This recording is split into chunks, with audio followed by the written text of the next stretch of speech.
All right, so we got Mr. Norquist now, right? Grover. Grover Norquist here. Hey, Grover. This is Gerard Gibbard. So glad you could join us. You've been down at our Capitol testifying a bit today? I was, and they wanted to talk at great length, beyond which I am scheduled to join you.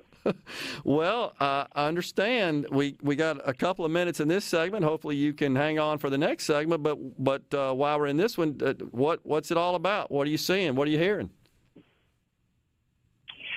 Well, there are a bunch of people who testified. There was one woman with a liberal group who basically said we need to spend more money and raise taxes and things like that. And that was really her argument. And didn't really have a very good idea of how successful the no-income tax states are, or, frankly, which ones were no-income tax states. And then a gentleman was testifying on the importance of cutting income taxes in general. I spent most of my time talking about what other states have done and are doing to both show how successful getting rid of the income tax is and how it brings you growth. And then conversely, I told them some stories about the 11 states that imposed an income tax in the 1960s. So in 1960, there were 19 states that did not have a personal income tax, and 11 states went ahead and put one in. And now there are 9 states with no income taxes, but there were 11 that put one in. And what happened? What we found is everything the left said would happen didn't happen. They didn't get more tax revenue per as a percentage of GDP. Actually, it was lower. And so that didn't. So what did happen was that they slowed economic growth. Yes, they had fewer jobs than other states. They grew less well, and the revenue grew less fast. So even if you only cared about government, you wouldn't want to put an income tax in, because it slows everything else down, not to zero, but compared to the other states, they grew less rapidly. And the only thing that had changed was they had gone ahead and put an income tax in. We got a break on us right now. You can hang around, Grover? I certainly can, yes. Great. We'll be right back after the break. We'll talk a little bit more about this. We appreciate you joining us. Grover Norquist, president of Americans for Tax Reform, is our guest. Stay with us on the Mississippi. Mr. Grover Norquist, president of Americans for Tax Reform.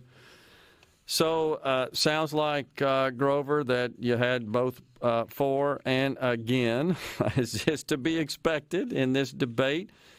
And, of course, in Mississippi, as you are well aware, the bill as drafted by the House, which passed the House and then wasn't really taken up in the Senate, it calls for a phasing in of elimination of the income tax and initially an increase in sales taxes, consumption taxes on certain commodities, a decrease on grocery taxes, which actually puts us in line with our neighboring states based on what's being proposed. Do most folks focus on, in terms of business formation, or when people are possibly looking to go to a low-tax state, or just invest in expand capital? Do they focus more on sales taxes, consumption taxes, or income taxes? Well, they look at the income taxes because the CEO of the company is going to be paying income taxes. Yeah. And if he can move to Florida, where there's no income tax on him, that's always something of interest. But also, if you're trying to attract talent, if you say, I've got a company and it's starting up or moving to Florida, who wants to come with me? More people want to move to a state that doesn't tax their income than does. Sales consumption taxes are a fraction of your life. You consume so much, you also save, and then not everything has a sales tax. So there's a fair amount of some control over what you pay in a sales tax. Income taxes just deal with your total income. Everything you earn, the government takes a piece of, and it can get expensive. And if it's zero, states don't go from zero to create them. They do go from 4% to 5%. Mm-hmm. Once you have an income tax, you have to worry that even if it's 5% in Mississippi, 4 or 5% First off, that's not low. Massachusetts is 5%. Okay, yeah. Illinois is less than 5%. So it's not a low tax state there. But somebody moving into a state goes 5 could become 6, 6 could become 7. Yep. A state with no income tax, they're not moving. Also, flat rate taxes are more difficult to increase. That's why Massachusetts and Illinois are both low, given how blue they are, because if you want to raise taxes in Massachusetts, you have to look at everybody in the state in the eye and say, I've got a really good idea, and you're all going to pay for it.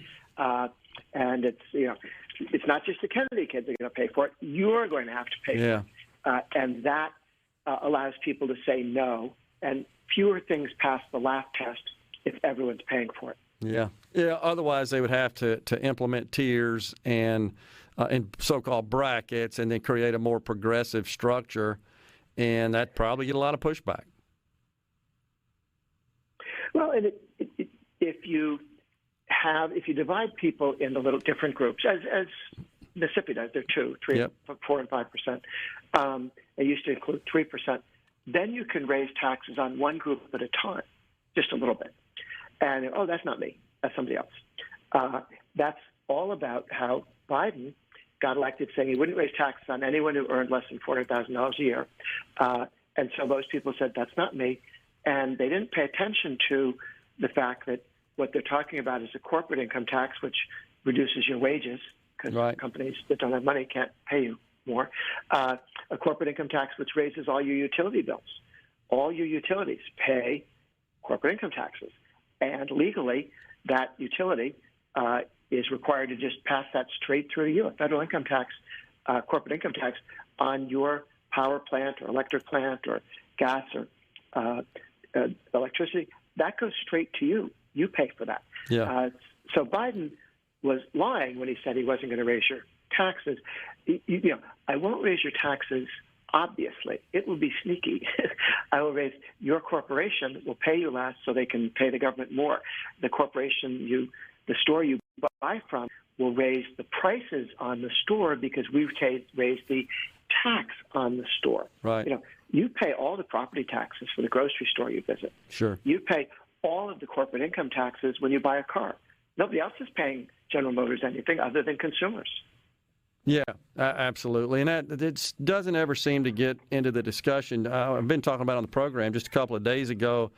Out of the blue, Biden comes out and addresses the nation, and he starts out by taking a victory lap because the House has at least passed a framework to proceed with a budget reconciliation measure of $3.5 trillion, and he's taking a victory lap, and he always has to talk about we got to go after those corporations, and in this case, he mentioned there are 55 because of accelerated depreciation and immediate expensing, of course, don't pay any income taxes.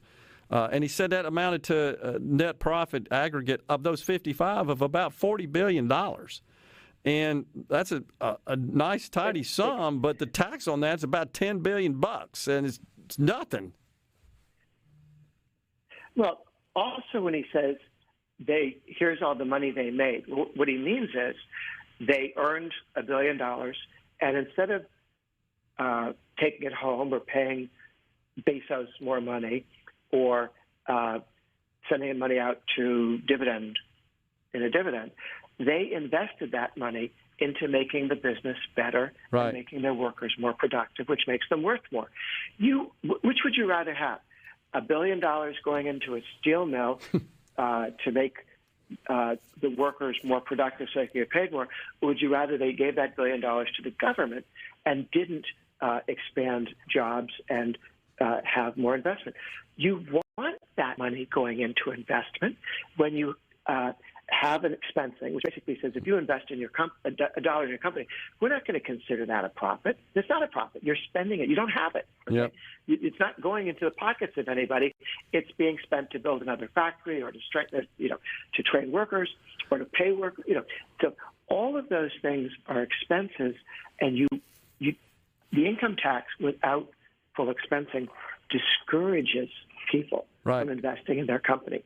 It taxes you when you invest it, even if you don't get a penny out of it. Yeah, and that doesn't consider the other side of that transaction, which are those who are selling those capital goods that receive the revenue and the profit from that. Oh, yeah. It really is disingenuous of the president to argue he's going to get trillions of dollars in higher taxes, but you won't notice it. You won't pay any of that. He knows better than that. His staff does. And in point of fact, some of the liberal groups have told him, please stop saying you won't do that because we know that the corporate income tax, 60 to 70% of it, hits directly workers, not indirectly, directly workers in lower pay. And you are lying when you say that. And, of course, the liberals, we need more money, and we want you to raise taxes like that. Yeah. But not if it's going to cost you an election because you lied to people. Did you come away today talking about Mississippi with a sense of their sentiments on this? I mean, I know those guys are pretty stoical down there. What do you think? Oh, well, many of the people there were House of Representatives people, and they passed a bill. Right. The Senate has to look at it. The governor has to look at it. So there's going to be more input. Speaker Gunn has made it clear that this is, step one, and he wants other people's input to, there's no pride of ownership in this. I think in the next year we will pass a bill in Mississippi to phase out the income tax, and then all around the country people go, Mississippi is open for business. Right. Mississippi is deadly serious about being more competitive. And this is exactly what would be most helpful to all the citizens of Mississippi. The biggest winner of a tax cut is the guy who gets a job. Yep. Because if you make, $30,000 a year and you get a tax cut and so you have $300, that's nice. But if there's a tax cut that means a business hires an additional person and you're now making $20,000 instead of zero, you're the biggest winner in the room. Yeah.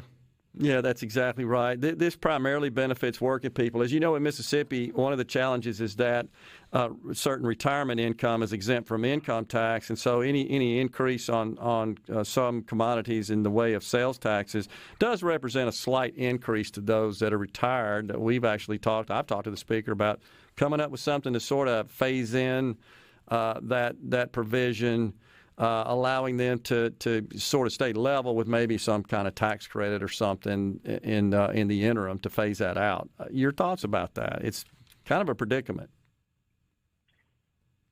Well, it is, but this is one of those things. This will be so good for the economy here in terms of jobs and opportunities that we don't want to nickel and dime the reform. Sure. But the biggest part of what's going to make this move forward are taking revenues in the future that come in above the increase in the income of citizens. Yeah, totally agree. So that the government doesn't get bigger than you do. Yeah. Okay? If you're making 10% more, the government could get maybe up to 10% more or less, or something a little less than that. But it doesn't get bigger than you. And Got it. Over the last 10, 20, 30 years in Mississippi and many states, the government's gone from being 6% of the economy to 10 or 12. Exactly. Grover, appreciate you joining us today, and thanks for coming to Mississippi to testify. We're going to see how it goes. I'm testifying it too. Take care. We'll talk to you soon. You got it. Take it easy. Thank you. You got it. We'll be back. The JT Show.